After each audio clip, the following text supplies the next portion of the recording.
করতে যাচ্ছি। তো আমার দাদা জাকের পার্টির মহান প্রতিষ্ঠাতার ব্যাপারে আমি দুই একটি কথা আমি আপনাদের সামনে বলতে চাই। আমরা বাংলাদেশে বিগত 822টি বছর ধরে আমরা বাংলাদেশে আছি শুধুমাত্র মানুষের খেদমত করার জন্য, মানুষের সার্বিক উন্নতির জন্য, আমাদের জীবনকে উৎসর্গ করার জন্য।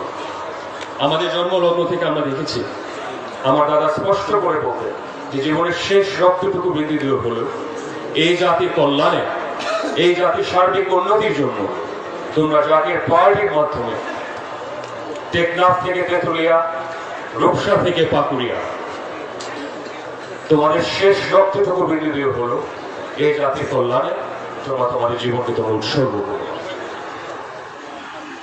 আল্লাহর ওয়ালির, এটা কোরআন শরীফে আছে, আউলিয়া কেরামদের সম্মান ইজ্জত। আজকে যখন আন্তর্জাতিক বিমানবন্দর দিয়ে আমরা যাই, যখন হযরত শাহজালাল রহমতুল্লাহর নাম মোবারককে আমরা দেখি, তখন সত্যিকার অর্থে মনে হয় যে আল্লাহর ওয়ালিদের সম্মান ইজ্জত স্বয়ং আল্লাহ রাব্বুল আলামিন নিজেই সংরক্ষণ করে। এবং এটাই বাস্তব চিত্র।